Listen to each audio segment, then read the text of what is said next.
ವಸತೆ ಲಕ್ಷ್ಮಿ, ಕರ ಮಧ್ಯೆ ಸರಸ್ವತಿ, ಕರ ಮೂಲೆತೋ ಗೋವಿಂದ, ಪ್ರಭತೆ ಕರದರ್ಶನಂ. ಎಲ್ಲರಿಗೂ ನಮಸ್ಕಾರ. ನಮ್ಮ ತಾಯಿ ಬಳಿಗೆ ಎದ್ದು ತನಗೆ ಅನ್ನ ನೀಡುವ ಭೂಮಿ ತಾಯಿಯನ್ನು ಸ್ಮರಿಸಿಕೊಳ್ಳುತ್ತಾರೆ. ಹೌದು, ಇದು ನಮ್ಮ ಪರಂಪರೆ, ನಮ್ಮ ಸಂಸ್ಕೃತಿ. ಇಡೀ ಜಗತ್ತಿಗೆ ಹೋಲಿಸಿದರೆ ಭೂಮಿಯನ್ನು ತಾಯಿ ಎಂದು, ದೇಶವನ್ನು ಮಾತೆ ಎಂದು ನಂಬುವ ಸಂಸ್ಕೃತಿ ನಮ್ಮದು. ಕಲ್ಲಿನಲ್ಲೂ, ಮಣ್ಣಿನಲ್ಲೂ, ನೀರಿನಲ್ಲೂ, ಇಡೀ ಪ್ರಕೃತಿಯಲ್ಲಿ ದೇವರನ್ನು ಕಾಣುವ ಸಂಸ್ಕೃತಿಯು ನಮ್ಮದು. ನನ್ನ ದೇಶದ ಸನಾತನ ಉದ್ದಾತ ಸಂಸ್ಕೃತಿ ಮತ್ತು ಪರಂಪರೆಯನ್ನು ಕೇವಲ ಕೆಲವು ವಾಕ್ಯಗಳಲ್ಲಿ ಹೇಳುವ ಪುಟ್ಟ ಪ್ರಯತ್ನ ನನ್ನದು. ಭಾರತ ಬಹುಭಾಷೆ, ಆಚಾರ ವಿಚಾರಗಳನ್ನು ಒಳಗೊಂಡಂತಹ ವಿವಿಧತೆಯಲ್ಲಿ ಏಕತೆ ಇರುವಂತಹ ದೇಶ ನನ್ನದು. ನಾವೆಲ್ಲ ಬೇರೆ ಬೇರೆ ಭಾಷೆ, ವರ್ಗ, ವರ್ಣದ ಮೂಲಕ ಗುರುತಿಸಿಕೊಂಡರೂ ನಾವೆಲ್ಲರೂ ಭಾರತೀಯರು. ಭಾರತೀಯತೆ ಅನ್ನುವುದರಲ್ಲಿಯೇ ಸಾಂಸ್ಕೃತಿಕ ವೈವಿಧ್ಯತೆ ಅಡಗಿದೆ. ತುಂಬ ದೂರಕ್ಕೆ ಹೋಗಿ ಮಾತನಾಡೋದಕ್ಕಿಂತ ನನ್ನದೇ ಒಂದು ಉದಾಹರಣೆಯನ್ನು ನಿಮ್ಮ ಮುಂದೆ ಇಡಲು ಬಯಸುತ್ತೇನೆ. ನಾನು ಮಡಿಕೇರಿಯಲ್ಲಿ ಹುಟ್ಟಿ ಕೊಂಕಣಿ ಸಮುದಾಯದವಳು. ನಾನು ಮಂಗಳೂರಲ್ಲಿ ಬೆಳೆದು ಕೊಂಕಣಿ ಸಮುದಾಯದವಳು.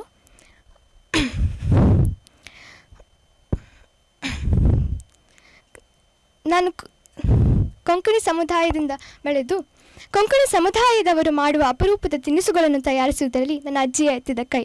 ಇನ್ನು ನನ್ನ ಅಮ್ಮ ಕೊಡಗಿನ ಮಡಿಕೇರಿಯ ಅರೆಭಾಷಿಕ ಸಮುದಾಯದಿಂದ ಬಂದವರು. ಅವರ ಮಾತೃಭಾಷೆ ಅರೆಭಾಷೆ. ಆ ಭಾಷೆಗೊಂದು ಸೌಂದರ್ಯವಿದೆ. ಸಂಸ್ಕೃತಿಯಂತೂ ಬಹಳ ವಿಶಿಷ್ಟವಾಗಿದೆ. ಆದರೆ ನನ್ನ ಬದುಕು ಕೇವಲ ಒಂದೇ ಸಂಸ್ಕೃತಿಗಳಲ್ಲಿ ಇಲ್ಲ.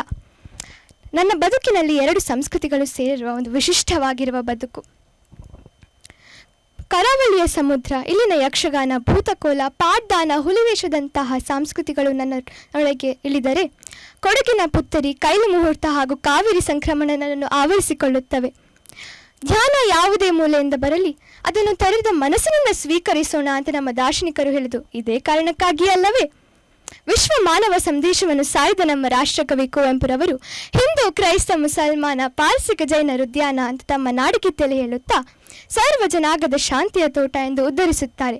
ಅಷ್ಟು ಅದ್ಭುತವಾದ ತತ್ವವಿದು. ನಮ್ಮ ಸಾಂಸ್ಕೃತಿಕ ಅನನ್ಯತೆಯ ವಿವಿಧತೆಯಲ್ಲಿ ಏಕತೆ ಇರುವುದು ಇದೇ ಕಾರಣಕ್ಕಾಗಿ ಅಲ್ಲವೇ? ನಾವೆಲ್ಲ ಈಗ ಜೆನ್ಸಿ ಅಂತ ಕರೆಯಲ್ಪಡುವ ಯುಗಕ್ಕೆ ಸೇರಿದ ಮಕ್ಕಳು. ಅನ್ನದ ಭಾಷೆ ಇಂಗ್ಲಿಷ್ ಆಗಿ ಇಂಗ್ಲಿಷ್ ಭಾಷೆ ಒಂದೇ ನಮ್ಮ ಭಾಷೆ ಎಂಬುದಾಗಿದೆ. ಅದೆಷ್ಟೋ ಭಾಷೆಗಳು ಈ ಕಾರಣಕ್ಕಾಗಿ ಕಣ್ಮರೆಯಾಗುತ್ತಿವೆ. ಭಾಷೆ ಒಂದು ಸತ್ತರೆ ಸಾಯುವುದು ಕೇವಲ ಒಂದು ಭಾಷೆ ಅಲ್ಲ, ಅದು ಇಡೀ ಒಂದು ಸಂಸ್ಕೃತಿಯ ಅವಸಾನ ಎಂಬುದಾಗಿ ವಿದ್ವಾಂಸರು ಹೇಳುತ್ತಾರೆ. ಈ ಮೂಲಕ ನಾನು ಹೇಳಲು ಬಯಸುವುದು ಇಷ್ಟೇ. ನನ್ನ ಮನೆ ಮಾತು ಕೊಂಕಣಿ ಮತ್ತು ಕನ್ನಡ, ನನ್ನ ಸ್ಥಳೀಯ ಭಾಷೆ ತುಳು. ನಾನು ಈ ಭಾಷೆಗಳನ್ನು ಮಾತನಾಡಬೇಕು. ನನ್ನ ಆಚರಣೆಗಳನ್ನು ನಾನು ಆಚರಿಸಬೇಕು. ಇದನ್ನು ಇನ್ಯಾರು ಉಳಿಸಿ ಬೆಳೆಸುವುದಕ್ಕೆ ಸಾಧ್ಯವಿಲ್ಲ. ಹಾಗಿದ್ದಾಗ ನನ್ನ ಮಾತೃ ಪರಂಪರೆಯ ವಾರಸುದಾರರು ನಾನಾಗಿ ಈ ಮೂಲ ಸಂಸ್ಕೃತಿಯನ್ನು ನಾನು ಮರೆಯುವುದಿಲ್ಲ. ಬಹುಸಂಸ್ಕೃತಿಯನ್ನು ಸ್ವೀಕರಿಸುತ್ತಾ ನಾವೆಲ್ಲರೂ ವಿಶ್ವಮಾನವರಾಗೋಣ. ನನ್ನ ಸಂಸ್ಕೃತಿಯನ್ನು ಉಳಿಸಿ ಬೆಳೆಸುವಲ್ಲಿ ನಾನು ಶ್ರಮಿಸುತ್ತೇನೆ ಎಂದು ಈ ವೇದಿಕೆಯಲ್ಲಿ ನಾನು ಪ್ರತಿಜ್ಞೆಯನ್ನು ಕೈಗೊಂಡು ವಿರಮಿಸುತ್ತಿದ್ದೇನೆ. ಅದ್ಭುತ ವೇದಿಕೆಗಾಗಿ ಡೈಜಿ ವರ್ಲ್ಡ್ ಉಡುಪಿ ಅವರಿಗೆ ಹಾರ್ದಿಕ ಧನ್ಯವಾದಗಳು. ಸೊ ಅಲ್ವಿಂದ್ ಅಂತಿ ಸರ್, ಪುಣ್ಯ ಅವರು ಪ್ರೆಸೆಂಟೇಷನ್ ಮಾಡಿದ್ದಾರೆ. ಸೊ ಅವರ ಸ್ಪೀಚ್ನ ಬಗ್ಗೆ ಹೇಳಿ. ಸೊ ಕಂಟೆಂಟ್ ನನಗೆ ಇಷ್ಟವಾಯಿತು, ಯಾಕೆಂದರೆ ಅದು ನಿಮಗೆ ಸಂಬಂಧಪಟ್ಟದ್ದು ಕಂಟೆಂಟ್, ಮತ್ತು ನನ್ನದು ಅದರಲ್ಲಿ ಎಲ್ಲ ಕಡೆಯಲ್ಲಿ ಇತ್ತು. ಅದು ಯಾಕೋ ಒಂದು ಕಡೆಯಲ್ಲಿ ನಿಂತುಕೊಂಡು ಮಾತನಾಡುವ ಒಂದು ನಿಮ್ಮ ಏನು ಅದು ಅಭ್ಯಾಸ ಬಿಟ್ಟಿಲ್ಲ. ನೀವು ಆಚೆ ಈಚೆ ಹೋಗ್ತೀರಿ. ಸೊ ಅದು ಒಂದು, ಮತ್ತು ನಿಮ್ಮ ಸ್ಮೈಲ್, ನಿಮ್ಮ ಜೆಸ್ಚರ್ಸ್, ನಿಮ್ಮ ವಾಯ್ಸ್ ವೇರಿಯೇಷನ್ಸ್ ಅದೆಲ್ಲ ಸೂಪರ್ಬ್ ಇತ್ತು. ಖುಷಿಯಾದದ್ದು ಕುವೆಂಪುರವರ ನಾಡಗೀತೆಯ ಶಬ್ದಗಳನ್ನು ನೀವು ಬಳಸ್ತೀರಿ. ನಮ್ಮ ಸಂಸ್ಕೃತಿ ಏನಂತ ಹೇಳಿದ್ರು ಕುವೆಂಪುರವರು ಭಾಳ ಚೆನ್ನಾಗಿ ಹೇಳಿದ್ದಾರೆ. ರಾಷ್ಟ್ರಕವಿ ಅಂತೇಳಿ ಯಾಕೆ ಅವರನ್ನು ಗುರುತಿಸ್ತೇವೆ? ಪ್ರತಿ ಕ್ಲಾಸಿನಲ್ಲಿ ಒಂದಲ್ಲ ಒಂದು ಕುವೆಂಪುರ ಬಗ್ಗೆ ಪಾಠ ಇದೆ ಅಥವಾ ಪದ್ಯ ಇದೆ.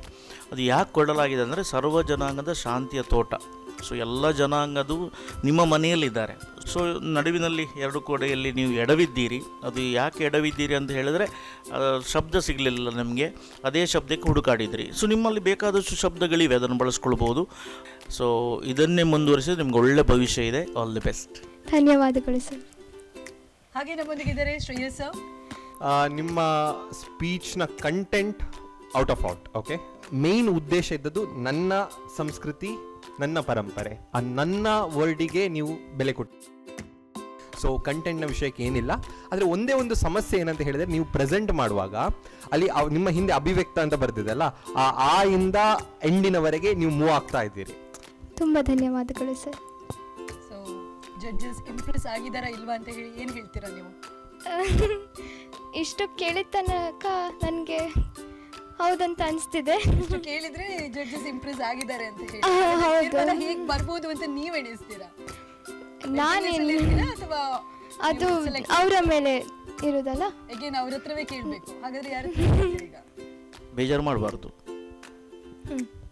ನಾನಿನ್ನಿಂದ ಇದೊಂದು ನನಗೆ ಒಳ್ಳೇದು ಕಲೀಲಿಕ್ಕೆ ಸಿಕ್ತು ಇನ್ನಿಂದ. ಅದನ್ನ ಇಲ್ಲ ಸರ್, ಅವಳಿಗೆ ಬೇಜಾರಾಯ್ತು ಸರ್. ಅವಳು ಆಗ ತುಂಬ ಖುಷಿಯಲ್ಲಿದ್ಲು. ಈಗ ನೋಡಿ ಅದು ವಾಯ್ಸ್ ಬೀಳ್ತಾ ಉಂಟು. ಅಲ್ಲ, ನೀವು ಬೇಜಾರು ಮಾಡಬಾರದು. ನೀವು ಎಲ್ಲಿಂದ ಬಂದದ್ದು? ಮಂಗಳೂರಿನಿಂದ. ಮಂಗಳೂರಿಂದ.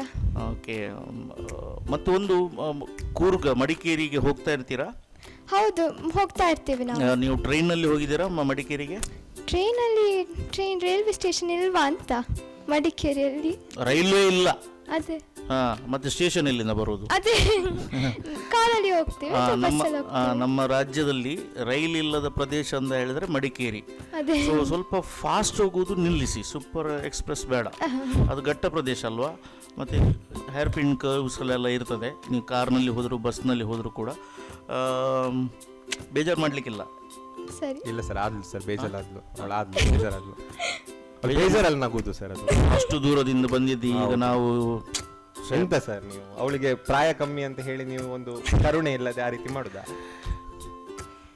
ಆದರೆ ಜಡ್ಜಸ್ ಆಗಿ ಕೂತ್ಕೊಂಡು ನ್ಯಾಯ ಒದಗಿಸ್ಬೇಕಲ್ಲ. ಆಯ್ತು, ಹೋಗುವ, ನ್ಯಾಯ ಕೊಡುವ.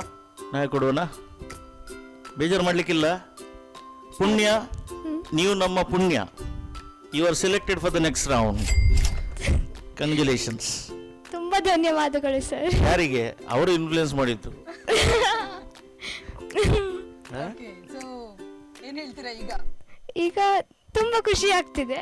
Okay, so anyways congratulations. Next round ಅಲ್ಲಿ ಮತ್ತಷ್ಟು ಪ್ರಿಪರೇಷನ್ಸ್ ಒಂದಿಗೆ ಬನ್ನಿ ಅಂತ ಹೇಳ್ತಾ all the very best. Thank you so much.